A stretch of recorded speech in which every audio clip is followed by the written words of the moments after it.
এটা আমরা 3 মন্ত্রণালয় আমরা অতি সত্বর বসতেছি। এটাকে কিভাবে টোটাল কন্ট্রোলে আনা যায় বা লিকেজ থাকলে কিভাবে দূর করা যায়, আমরা আর বিলম্ব না করে মানব সম্পদ রক্ষার স্বার্থে আমরা এটা অতি সত্বর একটা ব্যবস্থা নেব। হালি শহরের অধিবাসী 9 জন একই পরিবারের, এর মধ্যে একজন প্রবাসী দেশে বেড়াতে এসেছিলেন। 9 জনই অগ্নিদগ্ধ।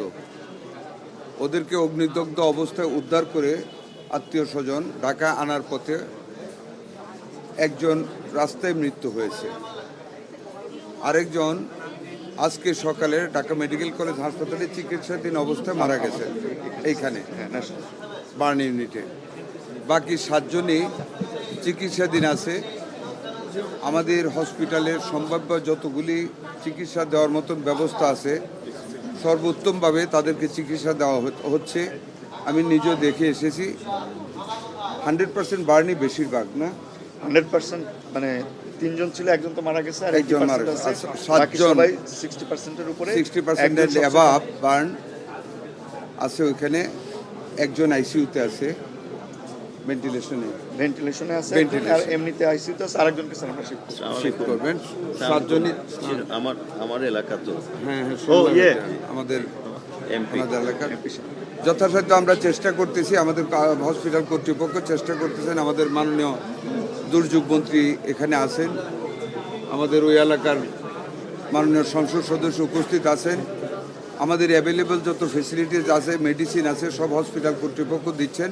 বাকি যদি আরও কিছু লাগে আমি আশ্বস্ত করেছি আমরা উভয়ই আমাদের হাসপাতাল কর্তৃপক্ষকে আমরা সেটা যোগান দেব। তবে আগুনে পোড়া মানুষ, অনেক কষ্ট হচ্ছে, তাও অনেক কষ্ট যতটুকু সম্ভাব্য ফেসিলিটি চিকিৎসা দেওয়া হচ্ছে। আপনারা দোয়া করবেন। আমরা টেক কেয়ার করতেছি। আমরা শেষ মুহূর্ত পর্যন্ত খেয়াল রাখবো কীভাবে প্রাণগুলি আল্লাহ বাঁচাইতে পারেন। আমাদের সহযোগিতা আমরা চেষ্টা করবো ইনশাল্লাহ। আপনাদেরকে ধন্যবাদ।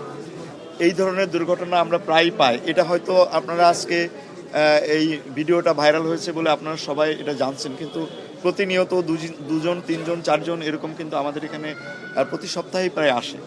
তো এই বিষয়টা নিয়ে কথা বললেন, আমরা স্যারের সঙ্গে কথা বলছি। আমরা ভবিষ্যতে এগুলো নিয়ে তো আলোচনা করবো। আর চিকিৎসার ব্যাপারে আমাদের নিজস্ব মন্ত্রণালয়, স্বাস্থ্য মন্ত্রণালয় স্যার তো বলেছেন। আমরা আশা করছি যে দুর্যোগ ত্রাণ মন্ত্রণালয় স্যারও এটা দুর্যোগ হিসাবে, যেহেতু ওনারা মানে সবাই আমরা চিহ্নিত করছি, ওখান থেকে আমরা সাহায্য পাবো। তো এদের চিকিৎসার ব্যাপারে আমরা আশা করি যে কোনো সমস্যা হবে না। আমাদের পক্ষ থেকেও এবং সরকারের পক্ষ থেকেও আমরা এই ব্যাপারে যতটুকু করবো ইনশাল্লাহ। যে কথাটা বলতে চাই সেটা হলো গ্যাস লাইনের যে সিলিন্ডার সিস্টেম, যেটা গ্যাসটা সাপ্লাই দেওয়া হয় কুকিংয়ের জন্য, এটা একটা। আরেকটা যেটা কনসিল লাইনে গ্যাস দেওয়া হয়, 2টা লাইনে যে লিকেজ হয়, এটা আমরা 3 মন্ত্রণালয় আমরা অতি সত্বর বসতেছি। এটাকে কিভাবে টোটাল কন্ট্রোলে আনা যায় বা লিকেজ থাকলে কিভাবে দূর করা যায়, আমরা আর বিলম্ব না করে মানব সম্পদ রক্ষার স্বার্থে আমরা এটা অতি সত্বর একটা ব্যবস্থা নেব। আপনারা আশা করি অতি সত্বর সেটার সঙ্গে ইনশাল্লাহ।